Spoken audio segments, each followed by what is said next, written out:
Oke teman-teman, selamat sore semuanya. Kembali kita sharing sore pada hari ini, hari pada sore ini, sore hari ini. Kita akan sharing tentang bagaimana caranya membuat motivasi kita sustain atau motivasi kita berkelanjutan gitu. Dulu saya juga bertanya gitu, gimana caranya ya. Maksudnya ketika dulu saya merintis, mumpung jadi mahasiswa, saya ya hendaknya motivasi yuk naik turun, kadang iya, kadang enggak, kadang kenceng banget, kadang juga enggak peduli gitu-gitulah. Namun setelah saya tahu ternyata untuk punya motivasi yang berkelanjutan itu ternyata juga ada rumusnya.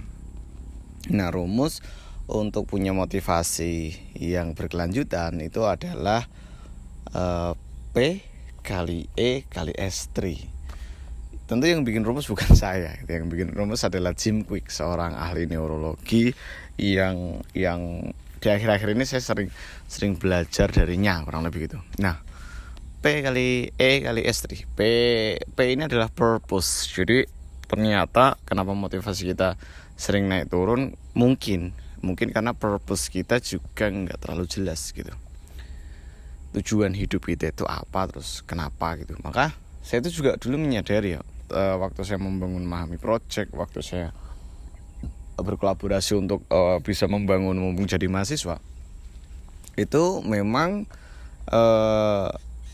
yang selalu saya ingat untuk saya bisa bertahan sampai dengan hari ini adalah tentang purpose, tentang tujuan saya bikin mumpung jadi mahasiswa, yaitu agar mahasiswa bisa mengimplementasikan keilmuan psikologi sederhananya di masyarakat dan bisa bermanfaat untuk orang lebih banyak. Kemudian kita bisa sharing ilmu knowledge kepada orang yang lebih banyak lagi. Karena bagi saya setiap manusia itu memiliki kans untuk beramal.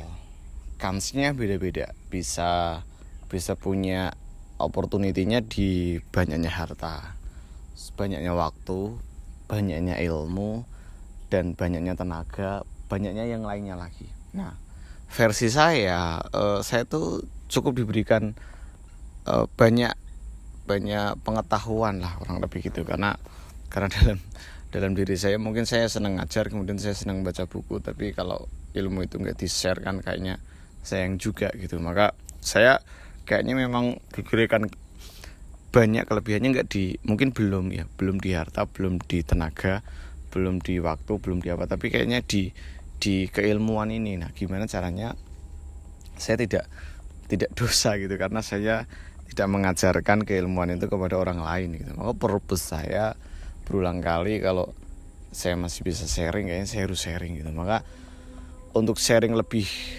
luas lagi, maka tidak ada kata lain untuk kita bisa kasih ke orang yang lebih banyak. Karena kalau kita share ke orang share lagi ke yang lain, maka kemungkinan ilmu kita bisa jadi ilmu yang bermanfaat akan semakin besar gitu, karena di-share-nya ke lebih banyak orang gitu. Saya berpikir simple, kalau kita bisa bikin orang bahagia itu insya Allah dapat manfaat lah. Lalu ice breaking itu kan sederhana sekali ya, kita ice breaking orang, kemudian orang bisa bahagia dengan hal itu kan sederhana sekali. Namun hal itu ketika kita share ke orang gitu, mungkin salah satu teknik ice breaking, misal merah campur kuning dijadiin satu, jadinya warna apa gitu. Merah kuning orange bukan, tapi warna hitam gitu. So, yang saya maksud adalah benda yang saya pegang, bukan warnanya gitu. Itu kan kalau kita bisa membuat orang bahagia dengan itu, membuat orang bisa kreatif dengan permainan itu, terus dia share ke yang lain lagi, sehingga lebih banyak lagi orang bahagia karena permainan ice breaking sederhana ini. Saya meyakini kalau saya akan dapat manfaat dari aktivitas itu gitu. Itu yang pertama, yaitu purpose. Kemudian yang kedua adalah terkait dengan E adalah energi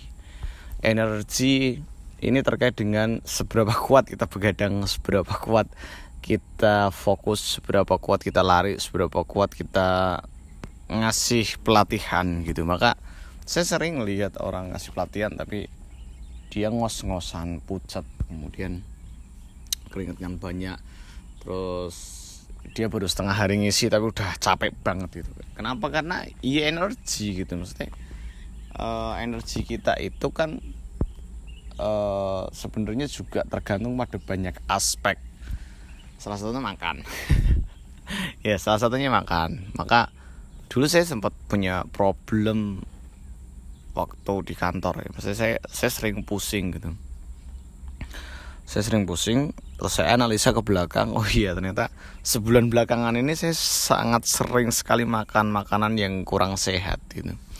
Terus saya ngopi tapi berlebih, saya konsumsi gula berlebih. Walaupun memang waktu itu saya usianya masih 25-an ya, tapi itu juga nggak bisa jadi ukuran 25 akan sehat, itu nggak juga gitu. Maka waktu itu saya puasa nggak ngopi gitu, seminggu dan better, terus kemudian saya makan sehat dan hasilnya lebih baik gitu. Maka energi itu salah satunya dari makan. Kemudian yang kedua dari olahraga.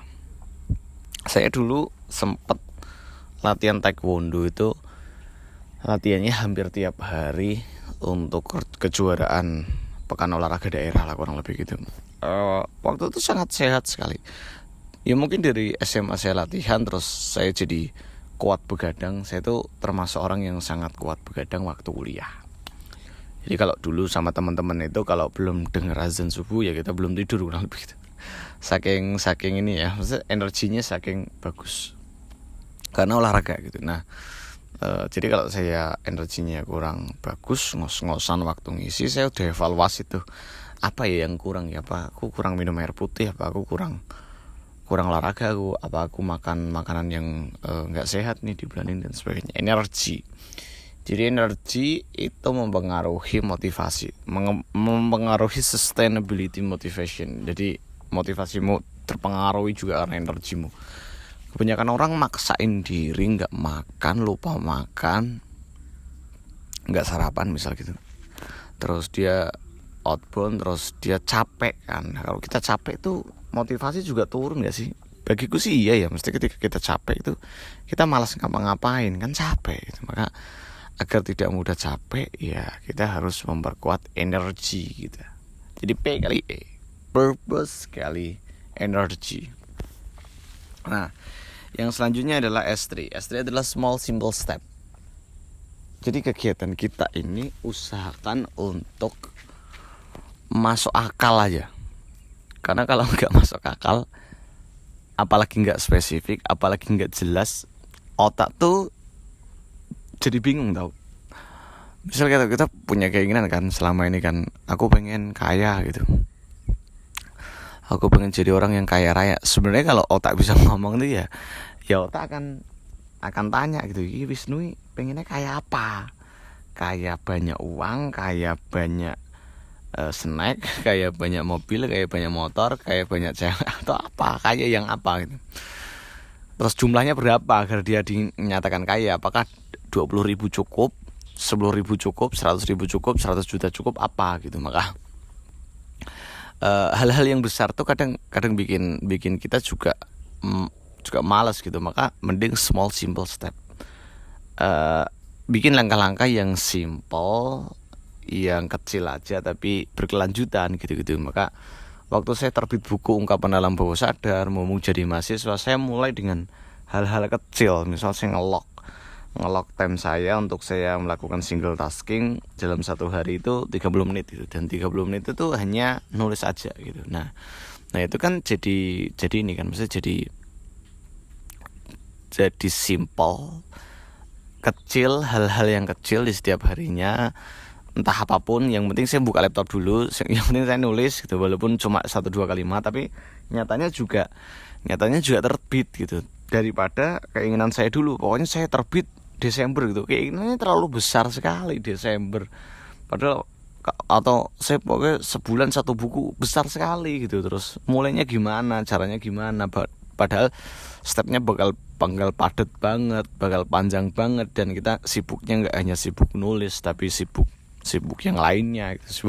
Sibuk mencintai manusia bernama perempuan gitu. Jadi teknik ini beneran jalan dalam kehidupan saya dengan saya benerin purpose, kemudian saya benerin energi saya, dan juga small step. Semuanya alhamdulillah seperti yang teman-teman lihat di @mumpung jadi mahasiswa. Sekarang mungkin mumpung jadi mahasiswa sudah sekitar 200-an member ya. Maksudnya dari dulu kalau saya pengen mau jadi mahasiswa harus luar biasa, harus besar dan sebagainya. Ya, besar apa gitu, besarnya gimana, caranya gimana. Maka saya mulai dari memperbaiki kurikulum. Saya mulai dari bikin TOT setiap tahunnya sekali aja lah, nggak usah banyak-banyak. Terus saya didik mentor, kemudian didik mentis, kemudian saya ngasih pelatihan pelan-pelan, semuanya jalan. Dan alhamdulillah sampai hari ini MGA masih ada, dan saya berharap selalu ada.